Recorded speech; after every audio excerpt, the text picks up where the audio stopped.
पे बैठा है जो कोई काम नहीं कर रहा है, तो वो इंजीनियर की गलती है, वो घर में बैठा है, सिर्फ सरकार की गलती है कि उसने इतने रोजगार नहीं दिए। वो जनसंख्या की गलती नहीं है, वो सरकार की गलती है कि उसने इतने रोजगार नहीं दिए। आपने कहा कि मैंने जैसा कहा कि हर 50 मील पर रूप, पहनावा और मजहब बदल जाता है, तो इसका जनसंख्या से क्या लेना देना, इसका गरीबी से क्या लेना देना? बिल्कुल लेना देना है। इतनी सारी जनसंख्या है, इसीलिए हर 50 मील पर रूप, पहनावा और मजहब बदल जाता है, और इससे हमारे पर्यटन को बहुत विकास मिलता है। हमारे देश में हमारा देश पर्यटकों को आकर्षित करता है। और जैसे किसी ने कहा कि योगी, अगर जनसंख्या इतनी अच्छी होती तो योगी आदित्यनाथ स्कीम क्यों बनाते, नीति क्यों बनाते? तो मैं बता दूं, ये तो वक्त ही बताएगा कि वो नीति कितनी काम की है और कितनी काम की नहीं है। आप कह रहे हैं मैं दूसरे देशों की बात करती हूँ, मैं दूसरे देशों की बात नहीं कर रही, मैं भारत की बात कर रही हूँ। मैंने दूसरे देशों का नाम सिर्फ उदाहरण के तौर पे लिया था कि अगर वो विकसित कर सकते हैं तो सही नीतियों के साथ हम भी तो विकसित कर सकते हैं। आपने मुझसे कहा, जैसे मुझसे इतने कहा कि जिसका निर्यात रेट ज्यादा होता है आयात से, वो देश विकसित देश होता है। तो मैं आपको बता दूं, आपके पास कोई तथ्य है? मैं आपको तथ्य बताती हूँ। भारत आयात 6000 सामान करती है 140 कंट्री से, 140 देशों से, लेकिन वो 7500 सामान निर्यात करती है 190 देशों को। तो निर्यात रेट ज्यादा हुआ कि आयात रेट?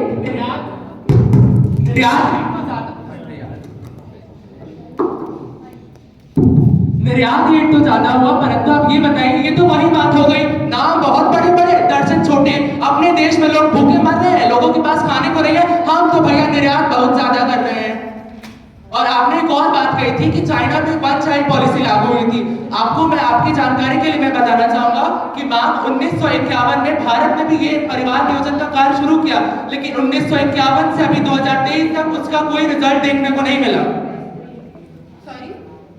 आपने बोला कि चाइना में वन चाइल्ड पॉलिसी थी, तो अब उनको उस वजह से घाटा होने लगा।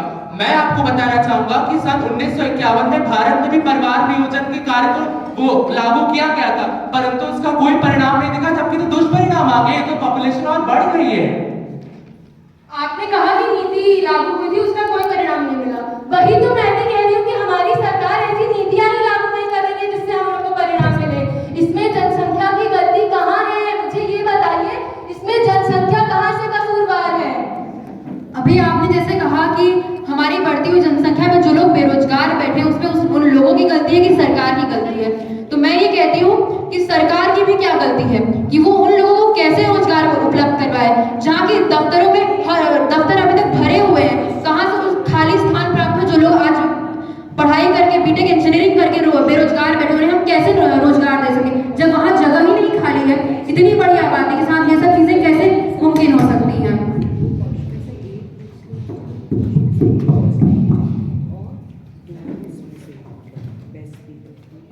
तो पार्थ ने कहा कि अगर हमारे पास 2 रोटी है और 4 लोग हो जाते हैं तो फिर उस पर कदर मच जाती है।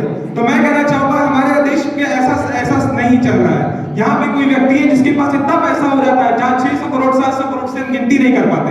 यानी कि हमारे परिवार में एक व्यक्ति है जो 2 रोटियां खा जा रहा है और बाकी लोग भूखे बैठे हैं। तो यहाँ पे मैं कहना चाहूंगा कि जो असली कारण है वो सिर्फ लोगों का बढ़ना ही नहीं है, वो है असमान विभाजन। और मैं यही बात करना चाहता हूँ कि जो असल कारण, अब आप सुनिए मेरी बात, अगर आपने ये कहा कि देश का गरीबी का कारण देश की जनसंख्या नहीं अमीरों की अमीरी है, तो मैं आपको बताना चाहूंगा अगर देश के 1% लोगों के पास देश का 73% धन है, तो ये क्या उनकी गलती है? उन्होंने अपना हार्ड वर्क किया, उन्होंने अपनी लगन निष्ठा से वो धन कमाया है, उन्होंने अपनी लगन निष्ठा से धन कमाया। तो आपके पास कोई अधिकार नहीं है बोलने का कि असमान वितरण है। पहले तो आप अपनी भावनाओं पे काबू करें। हमने ये बोला ही नहीं कि उन्होंने मेहनत नहीं किया। पहले आप मुझे मेरा उत्तर कंप्लीट करने दें। हमने ये बोला ही नहीं कि उन्होंने मेहनत नहीं किया। क्या एक किसान मेहनत नहीं करता? क्या अध्यापक मेहनत नहीं करता? मेहनत सब करते हैं। फिर वही बात आई कि यह वितरण की व्यवस्था में गलती है। मैं उनकी मेहनत हमने आपका नाम लिया, हमने प्रियांश जी की उत्तर पे कहा कि उन्होंने बोला कि असमान वितरण है। तो असमान वितरण क्यों है भाई? उन्होंने हार्ड वर्क किया है, उन्होंने अच्छा वर्क किया, उनके पास पैसा, तो आपके पास कोई अधिकार नहीं है ये बोलने का कि असमान वितरण है। उन्होंने अपने मेहनत से पैसा कमाया तो आपका पैसा तो मैं तो आपको उसी का उत्तर दे रही हूँ कि मैंने कब कहा कि उन्होंने मेहनत नहीं किया। मैं ये कह रही तो हूँ असमान वितरण की बात कहाँ से आई? आप पहले मुझे ये मैं बताइए। बता रही हूँ ना, पहले आप सुनिए तो। क्या एक किसान मेहनत नहीं करता? क्या एक अध्यापक मेहनत नहीं करता? मेहनत सब करते हैं, वितरण सही नहीं है, उसका बस बात ये है। और आपने कहा कि मनरेगा जैसी स्कीम बनती है और उस स्कीम में जो पैसा लगता है, उस स्कीम में जो पैसा लगता है, वो पैसा हम अपने देश को विकास करने के लिए लगा सकते हैं। वो पैसा कहाँ से आता है? कर संग्रहण, टैक्स कलेक्शन। वो कर संग्रहण कलेक्ट ही तो हम जैसी जनसंख्या से हो रहा है। एक मिनट, ये बताइए क्या टैक्स में चोरी नहीं होती है? अभी कितना रोज तो डेली न्यूज आता रहता है, उन्होंने ये 600 करोड़ मारा, उन्होंने 500 करोड़ मारा। क्या सब लोग टैक्स भरते हैं? तो वही तो आप हमारे पक्ष में बोल रहे हैं, मुझे तो ऐसा लग रहा है। मैं कहाँ कह रही हूँ टैक्स में चोरी नहीं होती? तो ये जनसंख्या की गलती है? बिल्कुल नहीं है। अगर टैक्स में चोरी हो रही है, एक मिनट, जब लोग कमा ही नहीं पा रहे, लोगों को रोजगार मिल ही नहीं रहा है, तो वो बेचारे कहाँ से टैक्स भरेंगे? तो क्या मतलब? अगर वो कमा नहीं रहे तो वो चोरी चकारी करेंगे? इस केस में चोरी चकारी क्या सही है? चोरी चकारी कभी भी सही नहीं हो सकती। असमान विभाजन में मैं एक बात कहना चाहता हूँ कि ये टैक्स चोरी कौन करता है? जो शीर्ष 1% लोग हैं वही लोग टैक्स चोरी करते हैं। हमारे जो काम करने वाले जॉब में जो लोग काम करते हैं उनकी सैलरी से डायरेक्ट इनकम टैक्स कट जाता है, लेकिन ये जो अमीर लोग होते हैं वो सीएस को हायर करते हैं और टैक्स में चोरी करते हैं।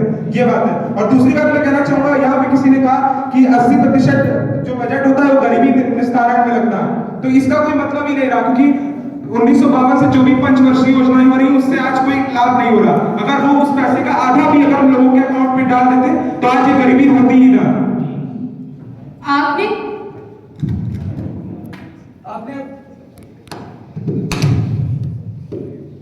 आपने भी ये कहा कि बंजर जमीन पे हम लोग खेती नहीं कर सकते हैं, लेकिन हम लोग बंजर जमीन पे घर बना सकते हैं। लेकिन ये घर बना के हम लोग क्या कर रहे हैं? स्वास्थ्य सेवा पे हम लोग दबाव डाल रहे हैं, शिक्षा पे हम लोग दबाव डाल रहे हैं। इससे हम लोग की जब हम लोग की जनसंख्या बढ़ेगी तो हमारे खर्चे भी बढ़ेंगे।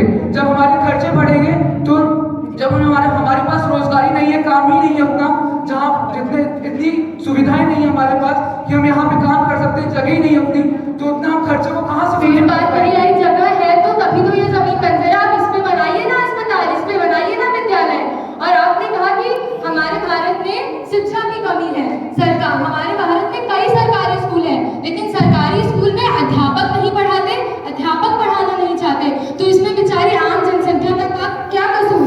और आप सबने एक लाइन कही थी, अति सर्वत्र वर्जिते।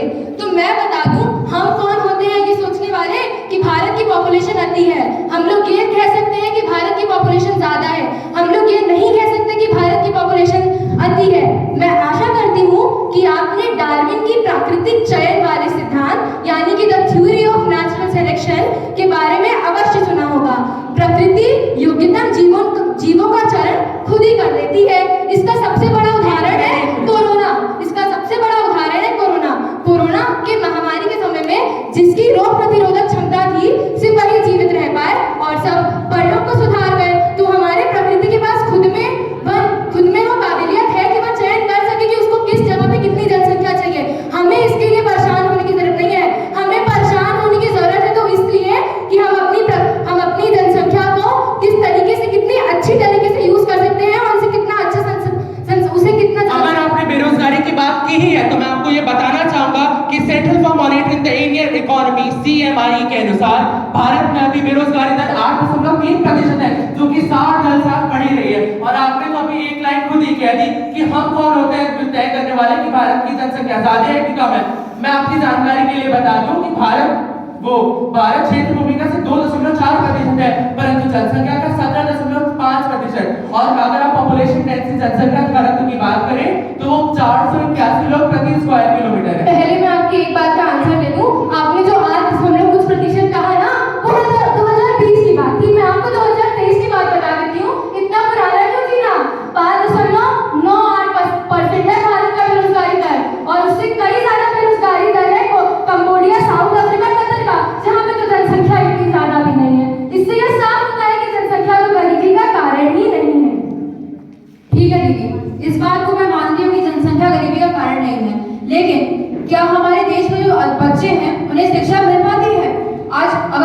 भी स्कूल में जाए तो हमारा एंट्रेंस एग्जाम होता है। अगर उसे 50 बच्चे भरते हैं तो 40 बच्चों का एडमिशन होता है, बाकी 10 बच जाते हैं। स्कूलों में इतनी ज्यादा जनसंख्या हो जाती है कि बच्चों उन 10 बच्चों को भी हम शिक्षा नहीं दे पाते हैं, तो क्या वो बच्चे आगे अशिक्षित रह जाएंगे? आपने शिक्षा और जनसंख्या की बात की है, तो मैं आपको ये बताना चाहूंगा कि दिल्ली यूनिवर्सिटी ने ये फरमान जारी किया था कि जितने लोगों का 95% से वो ऊपर आएगा वो उन्हें दिल्ली यूनिवर्सिटी में वो एडमिशन देंगे। मैं आपको बताना चाहूंगा 60 सीबीएसई, अकेले हम सिर्फ सीबीएसई की बात करें तो 22 लाख बच्चे पेपर दे रहे हैं। जहां पे 50 सीट थी दिल्ली यूनिवर्सिटी में कि 95% से ऊपर आएगा, वहां उसी वर्ष 95% से ऊपर 300 लोगों का 95% से ऊपर अंक आया था और सबको दिल्ली यूनिवर्सिटी में एडमिशन मिला था। मैं ये कहना चाहूंगा कि दिल्ली यूनिवर्सिटी क्यों टॉप यूनिवर्सिटी है। हम ज्यादा यूनिवर्सिटी बना सकते हैं, जिनकी ज्यादा लोग होते हैं उनकी हम यूनिवर्सिटी और उनकी सीट ज्यादा यूनिवर्सिटी बना सकते हैं ना भैया जी, ज्यादा यूनिवर्सिटी अभी है कहाँ, लोग कितने हैं? आप बड़े बड़े एग्जाम का सिलेक्शन डेट से निकाल के देख लीजिए कितने लोग एग्जाम दे रहे हैं।